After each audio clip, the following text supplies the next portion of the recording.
Hello everyone, this lecture video is all about metabolic rates and basal metabolic rate. So this one is under the topic work, energy, power, and efficiency in humans. Lord, let us define this one. First, we have here metabolic rate. This is a rate of conversion of food energy to some other form. Then we also have here the basal metabolic rate or the BMR. This one can be defined as a total energy conversion rate of a person at rest. So this one is divided among various systems in the body, the BMR, as shown here in the table I have here. So you have here the organs, the power consumed at rest in kilocalorie per minute and in watts. We have here the oxygen consumption in milliliters per minute.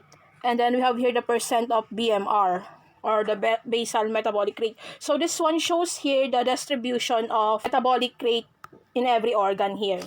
So at first glance, the percent of total BMR are a bit surprising. Why? Because the largest fraction goes to the liver and spleen. Liver and spleen, which is the highest, 27%. With the brain coming next, second one. Of course, during vigorous exercise, the energy consumption of the skeletal muscles and heart increase markedly. So this one is for a person at rest, the distribution. And as you can notice here, the kidneys use more energy in a resting person than does the heart. So the kidney here is 10% and the heart at 7% rest. And the others here, or the remainder of the BMR, is used in all the other organs of the body, including smooth muscles, intestines, and the rest of the lymphatic system and bone marrow, which comprises the 19%. So all in all, the percent of BMR distributed in these organs is 100%. So the BMR of an individual is related to the thyroid activity. So thyroid is the organ which focuses solely in the distribution of hormones, of releasing of hormones as a catalyst to every body functions. An overactive thyroid indicates high BMR and hyperactivity. And the underactive thyroid activity indicates low BMR and lethargy, or manghihina ka. And the BMR is also directly related to the mass of a person, meaning to say the larger people have a greater BMRs. This is partly due to the need for more thermal energy or the heat to maintain body temperature in a large person, and partly because big people have large organs and therefore they will do more work. Okay, large persons have large organ and they will do work. So that is why this BMR increases as the mass of the person increases as well. Dependence of BMR on mass applies both to humans and other warm-blooded animals as shown here in the graph. So the energy consumption is directly related to oxygen consumption, or directly proportional to oxygen consumption, because 4.9 of kilocalorie, 1 liter of oxygen gas in body. So how is that happened? I have here the total of 1.22 kilocalorie per minute here, and the oxygen consumption here in liters is 250 milliliter rather. So if you will solve that here, kilocalorie is 1.22 and the oxygen consumption is 250. If you will make that 1 liter, for 250 you will have 1 liter, and you will also have 4 times of the 1.22, so you will have 4.88, and converting that will be 4.9. So therefore, in 1 liter of oxygen consumption, you will be consuming an energy of 4.9 kilocalorie. So that is why we say that this is directly proportional. As the kilo or as the energy consumption in kilocalorie increases, the oxygen consumption increases as well, because you cannot do work. Most of our body parts cannot do or cannot function work without the utilization of oxygen. So next, we have here the digestive process is quite effective in metabolizing food. So only 5% of calorie value of foods is excreted in feces and urine without being utilized by the body. So the body stores excess energy by producing fatty tissue. Excess is the food energy that is required to produce thermal energy or the work. So it will be converted into fatty tissue, and it will protect the body for thermal shocks or maintain the body's temperature. Okay, so it can't be too cold or it can't be too hot. So that is for the protection, as caution as well. But too much food energy will produce too much fatty tissues, and that is unhealthy because it will lead to higher cholesterol, and therefore the person will be prone or at risk to heart diseases. And what else? During rest, here this one, most of the energy consumption of the body ends up as thermal energy, as I've mentioned here, Then let us have some sample problems. How many grams of fat will a sleeping person gain in a day by consuming 2,500 kilocalories of food? So, to solve this one, the first thing that you need to do is follow some references. I have here for reference. I have here the energy consumption rate for various activities. So these are the activities, and these are the kilocalories per minute that these activities will consume.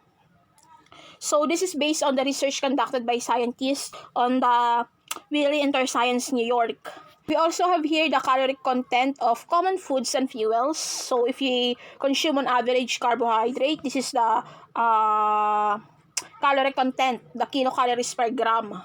And then this one per gram. This is in kilocalories per gram. The common foods, this is as well the common foods and the common fuels. Then, so we will be just dealing with the three for health. The three macromolecules, the carbohydrates, proteins, and fats. Next, let us proceed here on the sample problem. We have here, again, this problem. So, to solve this one, you have to determine first how many kilocalories this person or energy consumption this person will have. Okay, so from this reference, you have here the activity is sleeping, so that is 1.2. So, therefore, per minute, this person will consume 1.2 kilocalories.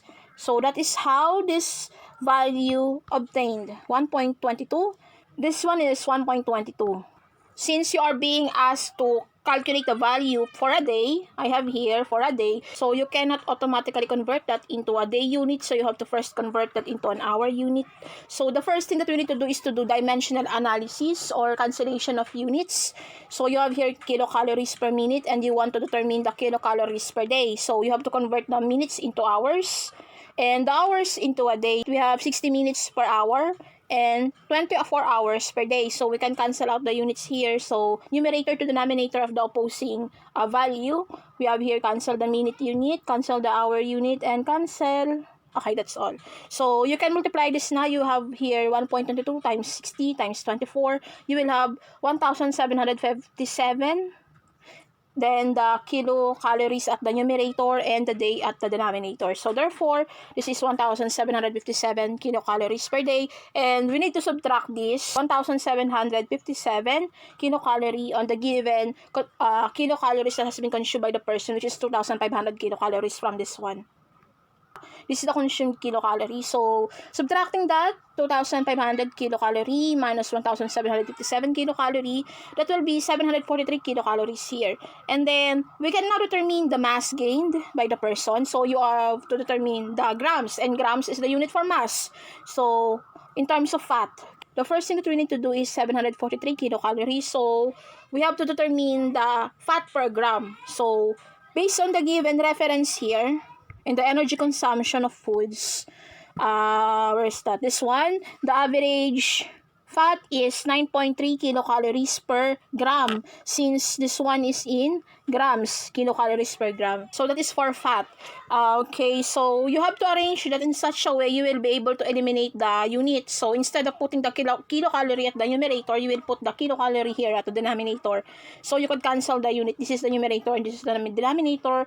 So in 1 grams of fat, you have 9.3 kilocalories. So cancel that here. And then 743 divided by 9.3, because you don't have to multiply that because it will yield the same value. So dividing that, you will have the mass gain of 80 grams of fat. The person will gain an 80 grams of fat. Next, another example. How many grams of protein will a cycling professional racer gain in a day by consuming 1,600 kilocalories of food? The first thing that we need to do is to determine the kilocalorie or energy consumption of the cycling professional racer, and also determine the amount of kilocalories per gram of protein. So, to do that, we will proceed on this reference. For foods, we have here the average protein is 4.1 kilocalorie per gram. And then the activity is cycling professional racer, this one. So, the energy consumption of this person is 26.5 kilocalorie per minute. And that is how we get the value here. So, this is the energy consumption of the cycling professional racer. And the next thing that we need to do is, of course, that you are being asked to find the grams for the day, this one. So, you have to convert the minutes into day. In an hour, you have 60 minutes. And then in a day, you have 24 hours. So let us cancel the units here. Cancel the our unit as well. You will be left out with the kilocalorie and the day.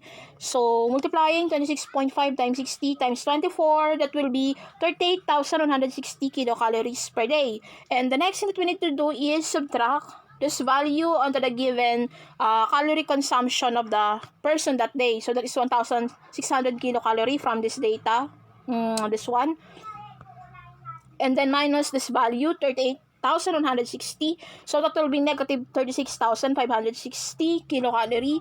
And we have to determine the mass gain. So as you can see, this is a negative balance. You have here a negative value. So meaning to say the person must eat food given the activity. He should consume food, more food. Mass gain, from the reference, 1 gram of protein is equivalent to 4.1 kilocalorie. So cancel the kilocalorie here and divide negative 36,560 divided by 4.1. That will be negative 8,914.6 or simply negative 8,915 grams of protein. So this is a loss instead of gain.